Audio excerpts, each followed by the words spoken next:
My name is Dr. Terence Lester. I'm the founder and executive director of Love Beyond Walls. There is a fear associated with homelessness. Home is more than four walls and a roof. Home to me is about where you feel seen, where you feel accepted, and where you feel that sense of belonging. I've done all sorts of campaigns, and most people ask me, like, why do you go to the extreme? It's because I know what it feels like to go through those experiences. I have a PhD now, but at one point I experienced a brief moment of homelessness myself as a teen. I was a high school dropout.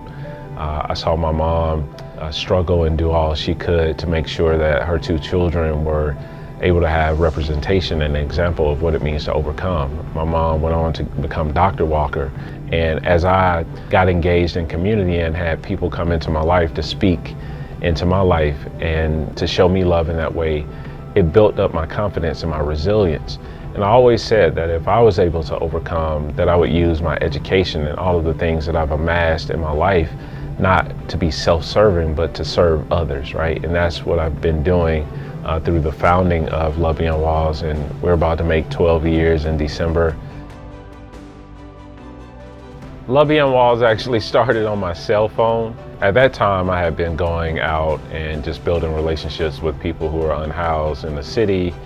And I had a conversation with a friend named Kurt earlier that day. And Kurt was telling me his story for the first time. He said that he ended up behind the building in the heart of the city. There was trash everywhere. And he told me for the first time that he had lost his wife and his child in a car accident. And he couldn't function at work. He lost everything and ended up on the streets. And I told my wife that. I said, Kurt said I should live on the streets, and I think I'm gonna do it. And she says, what? I say, yeah, I think in order for me to serve people properly, I need to take off my shoes of comfort and put on someone else's shoes. My wife ended up dropping me off underneath a bridge in the heart of the city of Atlanta. I didn't have anything with me. I only had a backpack and my cell phone. My children were very small at the time, and it was days before Christmas. I started posting about this online, about like me living on the streets and walking through the experience of homelessness. And people were calling me crazy and all of those things. But there were two reasons I was doing this. One, I wanted to show my children that it's better to be a gift than to receive one. And two, I wanted to be proximate to the community that, I was envisioning serving. And I lived on the streets, ate out of trash cans. I remember being underneath the bridge and throwing donated clothes into a fire pit just to stay warm because it was 10 degrees outside. I remember walking tons and tons of miles just to try to charge a cell phone. Not making it on time, being 7 minutes late to a nearby shelter and being turned away. I remember my toes feeling like popsicles and my hands starting to get cold. But I also saw another side of homelessness. I saw the generosity of the community. They embraced me, rallied together, got me a tent. I remember my friend Tony went into his tent and gave me his last pair of donated socks. My feet got wet because it started to rain.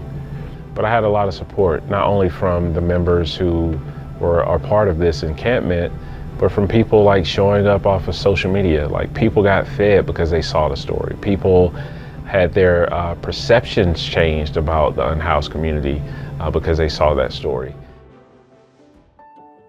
We just launched a new initiative called Zion's Closet. Zion's Closet is an initiative where we go into Title I schools. We work with principals, social workers, parent or community liaisons, counselors, and the school will identify a classroom and gift it to us as a nonprofit. And we go in and we retrofit it. We mobilize volunteers, companies, community members to come in and kind of retrofit the classroom based on the needs that exist in the school.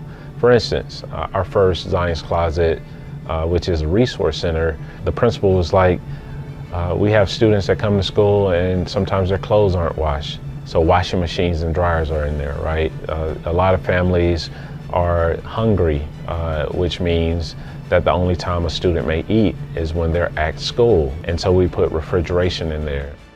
I think it's harmful when we ask a student to perform and they're wrestling with a social condition like poverty.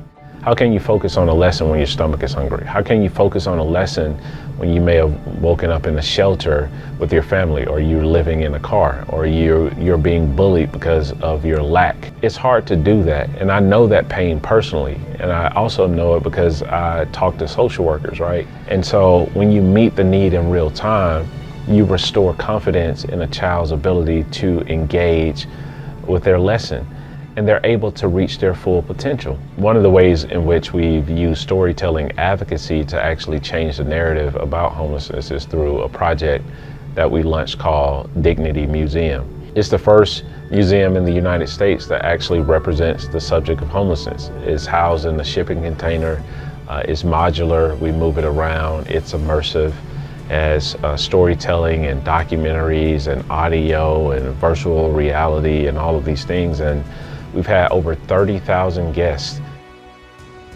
And when I think about someone who may watch this and say, well, what can I do?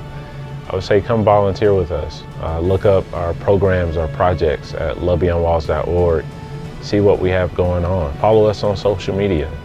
See how you can join in and help us make a difference, because we are very much committed to the community.